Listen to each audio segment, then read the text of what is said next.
Hey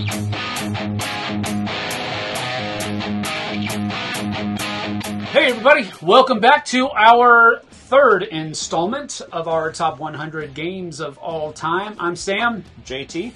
And we are basically sharing numbers 80 through 71 this week. 80 through 71. This is going to have some ripple effects. This particular segment. This one's going to be important. It's going to be one of the bombs in my list is coming right now. Nice. One of the bombs. So that's just the way it goes. You heard it first. Right here. That's correct. What rage is in this set right here? No, that's not what you heard. That ain't what you heard. No, that's not what you heard. That ain't what you heard. But anyway, we're going to go ahead and hop to it. Thanks for joining us. We appreciate it. So let's hit it. My number 80 is a game called Heroes of Black Reach. Heroes of Black Reach. Now, I've never heard of it. If you remember a couple of segments ago, I had one called Heroes of Normandy. Yes. On my list. This is basically the same game. Oh, great. So this is one of those things. This is one of those games that I didn't segregate them like you segregated yours. Yeah. But Heroes of Black Reach I like a little bit more than Heroes of Normandy because it has the Warhammer 40k skin applied to it. So it takes Warhammer 40k and it makes a board game out of it, basically. And I really enjoy it. I was a big 40k player for such a long time, and it really kind of holds a place in my psyche because I just enjoyed it that much. Yeah. It's a lifestyle game, and when you're kind of knee-deep in it for years, you really have a hard time shaking it off. And Warhammer's amazing anyways. Yeah. And Heroes of Black Reach really kind of uses that really cool system that Heroes of Normandy uses, but it has all of the artwork and all of the vehicles and all of the characters and troops from 40k. So I really enjoy it. That's my number 80, Heroes of Black Reach. Nice. My number 80 feels like one of the oldest Euro games ever, but it's really not. And that is Lords of Waterdeep. Wow. I really love Lords of Waterdeep. It's funny that it's not really, I mean, I guess 2012. Yeah. But it feels way older than that. It right? does. It feels like it's been around forever. You've probably played it a humpty million times. A bunch of times. Yeah. But Heroes of Waterdeep, great game. Yep. I went ahead and 3D printed little assassins and wizards and... Did you? Yep, all in their colors, so I don't have any cubes anymore. I got all these cool little meeples. Wow. See, I need to play your version then. I need to play your copy because that's one of the things that I just could not wrap my head around. I love the theme. Mm-hmm. You know, that D&D theme is great. Yeah. But you're just pushing cubes around. Yeah. Well, now you're picking up wizards and clerics and fighters. And, you know, if they ever... That's kind of a funny thing. If they ever came out with, like, a deluxe version of this, that's an instant buy for me. Wow. Don't have to change anything. Just deluxe version will be amazing. Okay, so you buy the deluxe version. You just give me your spruced up with all the little stuff in it. Yeah. Piece of cake. With Lords of Waterdeep, it's a fantastic game. That's a cool pick. It's one that didn't make my list because of that factor. The only way I've ever played it is because I'm pushing cubes around. But and I like D&D, and there's some nostalgia in there too. But it's a fun game, and it's got good mechanisms. So that's a good pick. All right, my number 79. My number 79 is The Bomb. The Bomb. That's not the name. I didn't know that was a game. That's not the name of the game. My number 79 used to be... look at that. Used to be my number 2 game of all time. That is Twilight Imperium 4th Edition. I was close at the beginning of the video. Yeah, at the beginning of the video, that was really close. But here's the thing. I still enjoy TI4. But the difficulty that you run into getting that monster to the table is why it has fallen. Now, before all of the chirpers start chirping, what I used to say is game time, the ability to get to the table shouldn't weigh into it. I've changed my mind. Yeah. Simply put, I've changed my mind. It doesn't matter how much I like the game. I mean, it does matter because that's what we're talking about. We're talking about our games that we like. But I haven't been able to enjoy my game because it takes so much planning, so much logistical, nightmarish type stuff, and my life is just simply too busy for a game of this magnitude. But I still really enjoy it. It's still in my top 100 games, and I don't think that it'll ever exit my top 100 games, but it's really close to doing it this time. But I can't have it in my top 10 and never play it. Yeah, that's where I'm props for being the pinnacle game that it is, right? But sure. At the same time, no, yeah, it's a lot. It's really hard to get to the table, and I've got people that have been asking me to do it. Mm-hmm. I just can't I just can't do it. There's too much stuff going on in my mind, in my life. So I really still enjoy it, but this is one of those times where not being able to play the game is making it slip. Yeah. So that's my number 79. Wow. Twilight Imperium 4. I think my 79 is a little bit anticlimactic after that one. It did a little bit. My 79 is Hive. That's like the opposite end of the spectrum. I know, that's right. They do not match. Something. One of these things is not like the others. Hive is a great little game. You have these, what are they, 6-sided tiles, right? And you just have all these beautiful tiles with all these different bugs. Each one of them has different abilities. And you're just basically building this hive and trying to surround the other one's queen. And it's just an amazing little game. I mean, I never was able to wrap my head around this game. So fun though. I mean, I'm not very good at like chess-like games, and this has a very chess-like vibe to it because your pieces move in different ways based on what kind of piece they are, what kind of bug they are. Mm-hmm.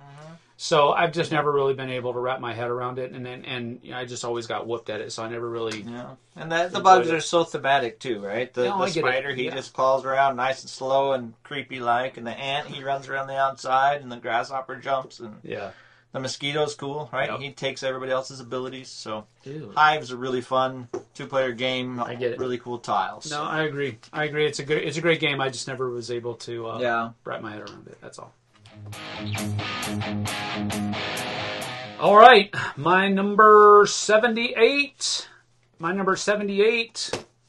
Roar, King, Dinosaur Island of the Pride. Oh, Roar. Oh, it's called Roar, King of the Pride. Roar, King of the Pride. Yes, nice. This is a game that was designed by Daryl Andrews, and I cannot remember the lady's name. Oh, that was on the shelf thing the other day. That was, and Daryl Andrews and Erica Boydries. Yes, sorry, geez. I remembered Erica, I just couldn't remember her last name. Vincent Dutrait artwork. That's a must on your shelf. It's not really a must, but it is like, I don't even care if the game is bad. Mm-hmm. I'm going to probably at least think about buying it. Sure. And if it's bad enough, I won't. But if it's not bad enough, I probably will. But Roar King of the Pride has the moniker, or at least the feel of being a very family weight type game. But it's really cutthroat. Yeah. It's really, really cutthroat. A lot of you can really cut somebody's legs out from underneath them quick, fast, and in a hurry. And that really doesn't go over well in a family setting. No. Especially if, like, you know, an adult is cutting the legs out from a kid or something like that. It just doesn't go over very well. Yeah. So it can be played very family-esque style. But if you really play the game with its full teeth to bear, it's not a family game at all. Yeah. But it's a beautiful game, and it's a great, fun design. So that's why it's my number 78. Roar, nice. King of the Pride. What kind of mechanics? You know, there's a lot of area control. Oh, yeah. And there's also some variable player powers in it because each of your different prides has its own special ability that it can do. And so there's a little bit of, not real, but it just seems like some of them are a little bit more powerful than the others. So, you know, variable player powers are hard to balance, but they are. I don't think that they are imbalanced per se. It just feels like it. Yep. It makes sense. Yep, fair enough. All right, on to my number 78. This game flies under the radar a lot, which is funny because it flies under the radar, at least the way I see it, but it's actually pretty high on Board Game Geek. I think it's in the 200s anyways. But wow. Is the Taverns of Tiefenthal. Oh. The Taverns of Tiefenthal is a really cool deck building game, right? You have your little bar, or your little tavern, and you only have a couple of tables, and you're trying to buy better patrons that are, get better patrons that come in. You're adding barbacks and barmaids and, new brewers and stuff like that to make your establishment work faster and better. And on top of all of that deck building, which I love, you kind of have a mechanism where you're drafting dice and you're sending dice around to draft. Because after you've played out all of your cards, then you're going to place your dice to kind of activate the different sections. So that's cool.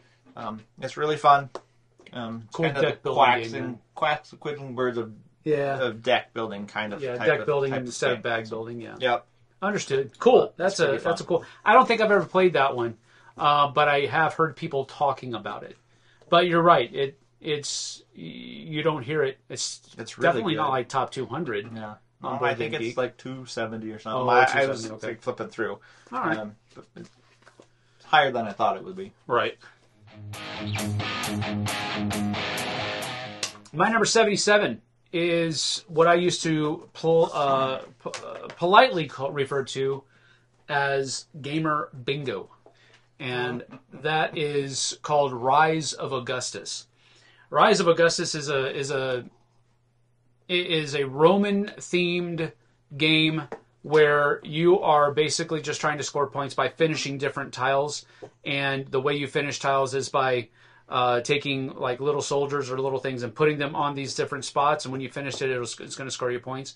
But it has that bingo mechanic to it where somebody flips over a card and everybody does that. Everybody uses that card or that ability or that thing, whatever it is. And it also, if I'm not mistaken, it also has Vincent Dutrait's artwork in it. I could be wrong, but I'm pretty sure it is. I have a sickness. I'm sorry. But Rise of Augustus is a really neat game, and if you got people that are at least familiar with that bingo mechanism, sure, it's one of those kind of universal mechanisms that just kind of fits. Kind of sit them down and just play it. Yep, and nice. And it works. It works really well. So I really enjoyed it. Rise of Augustus. Right on. Where are we at? 77. 77. I almost skipped one. Ooh. No, my number 77 is a little card game, lane battler, Air, Land, and Sea.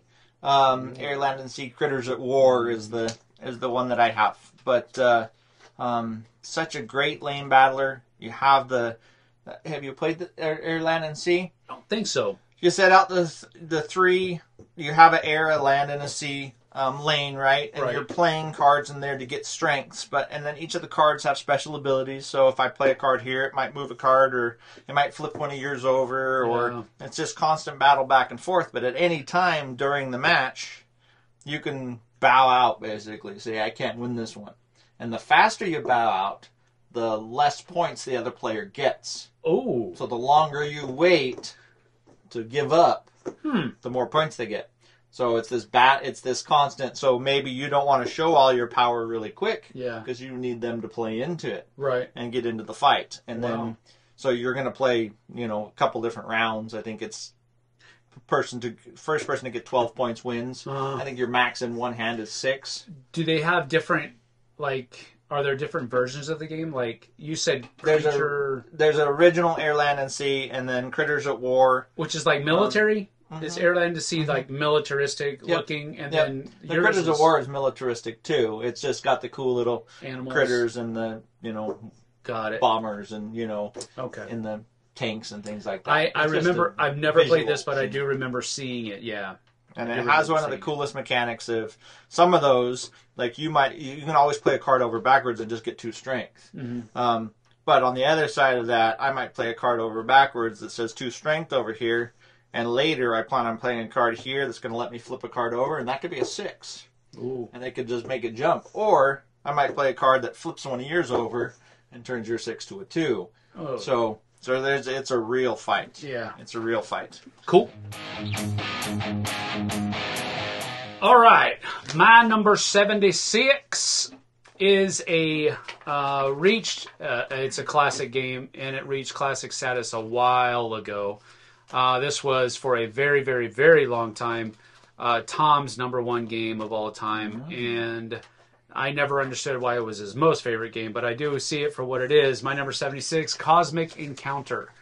Cosmic Encounter is a really neat negotiation game where you are trying to negotiate and taking over planets. Take over planets, and you're trying to talk your way into a win. That's what it feels like every single time. You are trying to leverage your race's abilities and try to use that to help you score the points, but at the end of the day, you're really trying to just talk your way into points. Sure. Because you're trying to get people 100%. To help you. You're trying to get people to ask you to help them. Defend. Yep.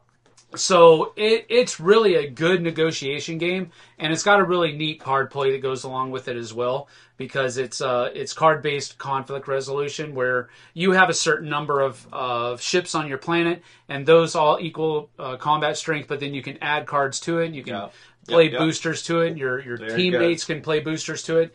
It's a really fun game. I just didn't understand how it could have been his number one for so long.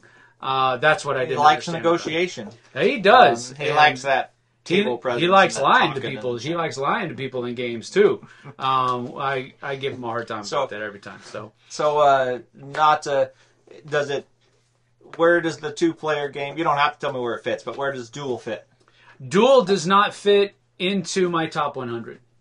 I don't like it as anywhere near as well as I do the regular game. Yeah, because to me, Cosmic Encounter is not a 2-player game. Yep. It is give me all the players that you possibly can hold. That's the kind of game that this is. That's where it really kind of gets chaotic and fun. 2 players, it mimicked the game well. I just didn't enjoy it as much. Nice. But that's my number 76, Cosmic Encounter. Nice.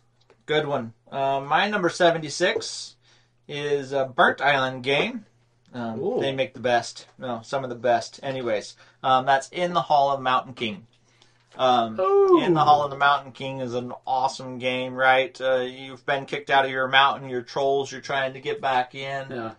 You're creating...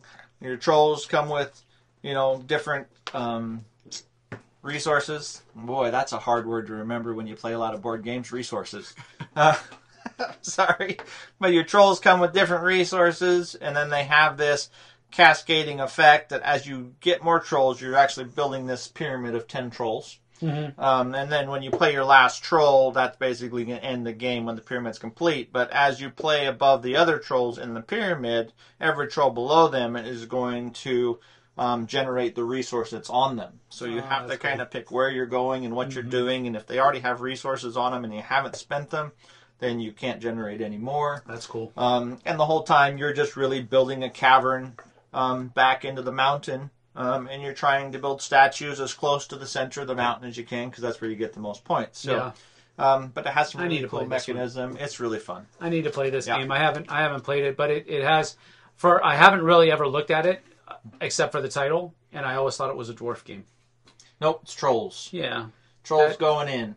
That kind of turns me off a little bit. Now I have the second one, which is actually a prequel, and it's not on my list. Yeah. But the Fall of the Mountain King. So the first one, the gnomes are attacking the Troll Mountain and running you out, and the second one, which is the first one, you're going back in. You're going back in. Nope, that's right. You're going back in to set up a new fortress in the mountains. Yeah, so. That's cool. Yeah, I got to play this game. Both of them have some really neat mechanisms. Right.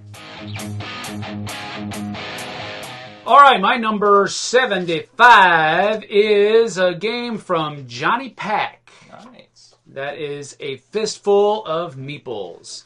I really do not have a whole lot of Western-themed games in my collection.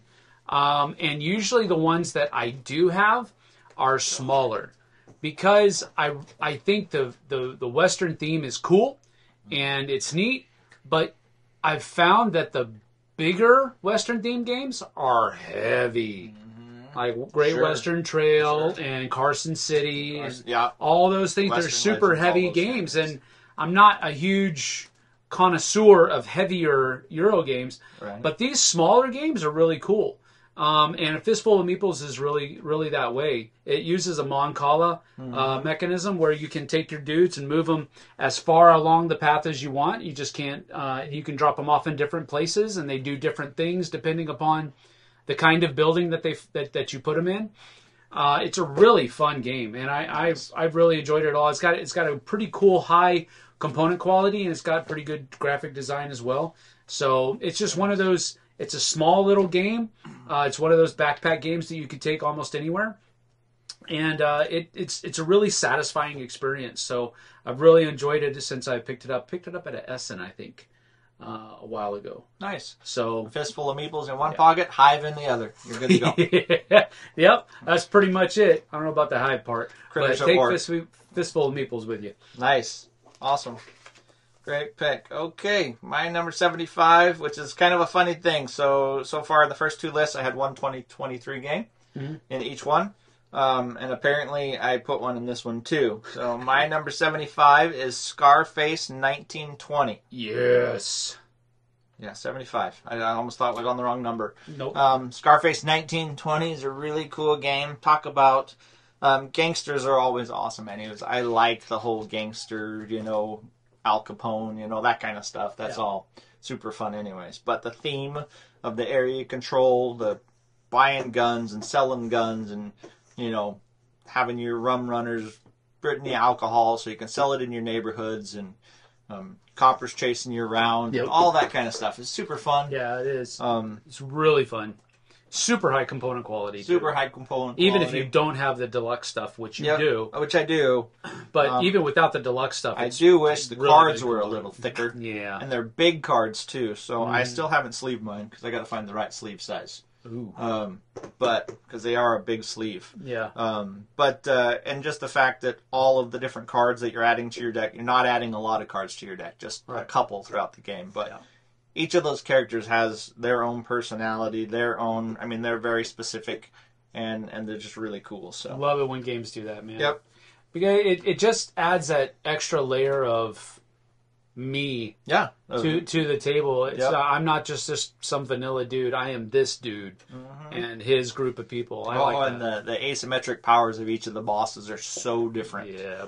So different. Your play style is going to be different if you want to match your boss. Yep. So that's cool. Good pick. Great game. Good pick. So, my number 74. Uh-oh. Yeah, it's kind of weird. It's Ticket to Ride. You don't like this game at all. I don't like Ticket to Ride. Yeah. You don't like this game at all. It's Ticket to Ride. Now, here's the thing. This is almost the opposite of how I went into, because there's too many Ticket to Rides. Sure. If I tried to, they would take up an entire segment, probably. Yeah. If I wanted to, as a whole, there would have to be probably 8 to 10 different segments. So I'm putting Ticket to Ride in here for 74. There are probably some games that I don't like nearly as much as other Ticket to Ride games. Sure. So there are some Ticket to Ride games that I will like. Ugh, they're not 74. Those are the ones I always have to play. Those are the ones I always have to play. I will say this. This is my point that I'm getting to. The smaller version Ticket to Rides, the ones that play in like 30 to 45 minutes, are probably the only reason why Ticket to Ride is still on my top 100. Because they have upped the amount of playtime that I've given Ticket to Ride by so much. Because most of the time, I don't want to spend 2 hours playing Ticket to Ride. Yeah. But I'll spend 30 to 45 minutes playing it. Yeah, and that makes way more sense. It does. I don't know that I've ever played a small one. Oh, I see, and I've never asked you to play because you say you hate Ticket to Ride. So I've never asked you to play. It's not my favorite. It's right there behind Candyland. Behind Candyland. Oh, man. That is brutal. Side by side with Candyland. That is brutal. Behind Candyland, y'all. Okay, but no, I would like to show you at least one of the small ones. I can guarantee that I could sit down and enjoy a game of Ticket to Ride for 30 minutes. I could enjoy a game of Ticket to Ride. It's just not something that's on my. Sure, I get you. It's not one you would pick. I get it. Yep. But that's my Ticket to Ride, and really the reason that's my 74 is Ticket to Ride. But really the reason why is because of those smaller versions. Berlin is one of them. San Francisco, London, and New York are the 4 that are coming out. I think they're coming out with a 5th one. I can't remember what that one is, though. That's a lot of them. In my head. But anyway, those smaller ones, I own all of them, and that's why that Ticket to Ride is on my list. And whatever I say about Ticket to Ride, a billion people can't be wrong. So, it's just like McDonald's. Right? All right, that's it. That's my 74. My number 74 is a fantastic game with no theme. It has a theme, but you're going to have a hard time finding it, and that is Coimbra. Coimbra is a dice drafting game where you're drafting dice. What is the theme of it? Is your never played it. Can't help you. Oh, what is the theme? You're a merchant. You're basically a house in Coimbra, right? Not like a wealthy house, like a merchant house. Okay, a group of people called the house. And a group of people called the house. And you're trying to gain influence in Coimbra in several different tracks. And really there's 3 or 4 different tracks, but you're drafting dice and you're putting them in these cool little castle pieces that make them yours. But you're drafting them for not only the color, for not only the number, but you're drafting them for the color as well. And the first thing you're going to do is you're going to draft them for numbers, and then there's 4 different sections that you're going to place them, which will let you buy cards. And most of those cards are going to move you up on a track. Remember, very Euro. Yeah. And then later you're going to take it for the color and you're going to do something else, right? So there's 2 sides of this. But as far as it is a really colorful, really beautiful Euro, but it really is just figuring out how to move up those tracks. And all of the rest of the theme is pretty mild and light. I think you just described 90% of the heavy Euros. Yeah, that might be. Coimbra is a really fun game. Every time you draft those dice for those 2 different reasons, it works really well. Cool. But it's themeless. All right, my number 73 is a brand spanking new game. Just came out this year. We just got our copy this year. We bought it at Dice Tower West, and it came in a few weeks after that, and this is called Illiterati.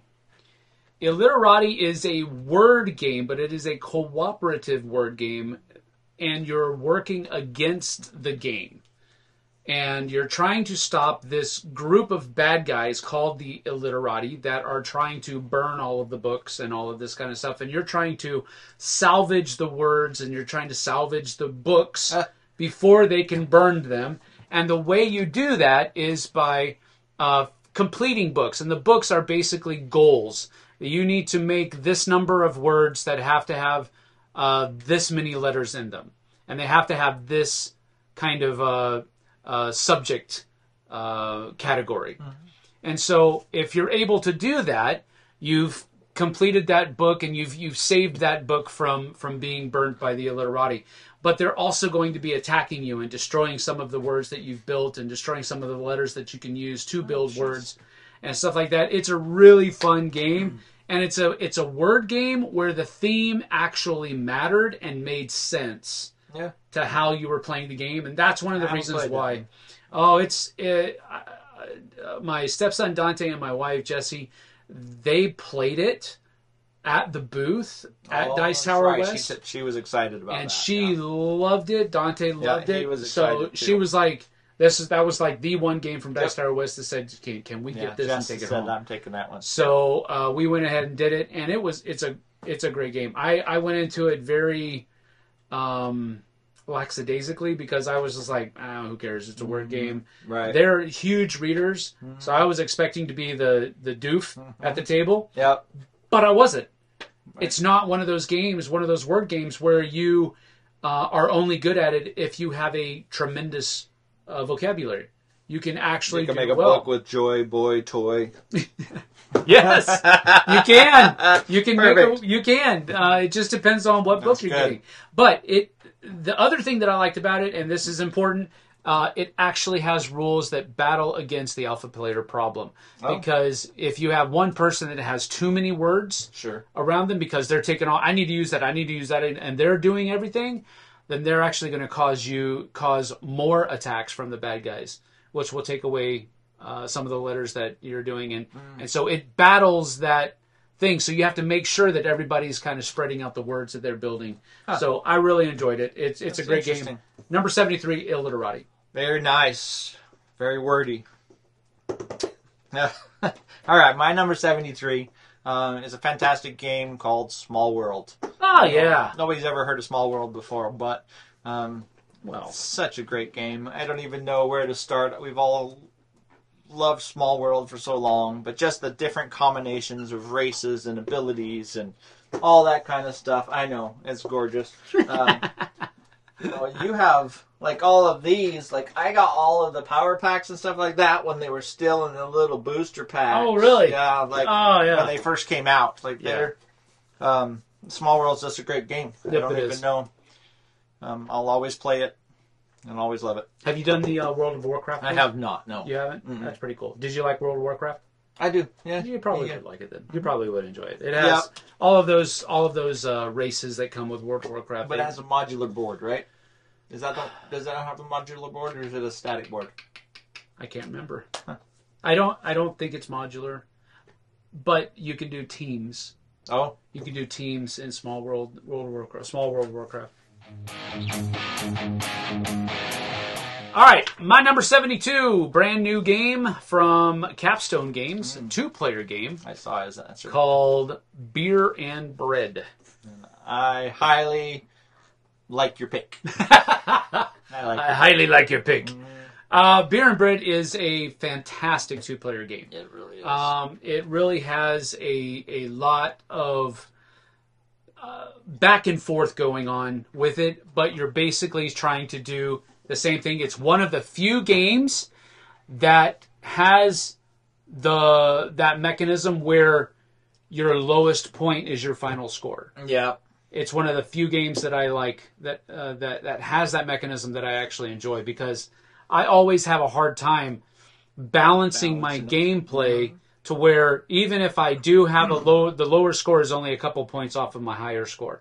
I really have a hard time balancing that in most games. This one, it's difficult, it's challenging, but I can do it. I can wrap my head around it, and I really enjoy this game. And it's got a lot of neat things going on with it. All of the special abilities that you can kind of get as you stuff those cards underneath your side of the board. Those things, the extra scoring, the extra, places for storage and extra this and that. Really nice decision space with every single card. Yeah. All the way to the end. Like, how in those last 2 cards do I squeeze out just a little bit more? Yes, and knowing the round before that you might need these 2 cards as your last 2 cards to squeeze out some more points. Like there's just a lot of decision space. That is correct. It's so good. And it's got really neat components for such a little compact basic game. So I really think it's great. Capstone did a great job with it. So that's my number 72, Beer and Bread. I like it a lot. My number 72 is Imperial Settlers, Empires of the North. Ooh. Such a great card game. You have basically your clan, and you're basically building a tableau. Your clan is going to start out pretty minimal, and then you're going to build your production of apples and fish and all these kind of things. You're going to send your ships out to the islands to either pillage them or to just visit them. I think, you're pillaging or just visiting, either way, and getting different awards. Going to farther islands costs you more food, right? Because you got to send your ships out further. But just building up that little tableau with just a few simple actions and creating worker placement and getting yourself more people, all those kind of things, is just a really nice game. Yeah. Just really well put together. Yeah. I think Z was the one that really enjoyed Imperial Settlers. I mean, really, and it's so great. And every faction is like the game we talked about earlier, but every faction is completely different. Mm-hmm. Some of them are really good at farming, and some of them couldn't farm rocks. They got to get everything from the islands. They're just, and you have to learn what that play style is, and you have to play into that. Yep. Anyways, my number 72. Empires of the North. Cut the Imperial Settlers off. I'm just kidding. Empires of the North. Yep.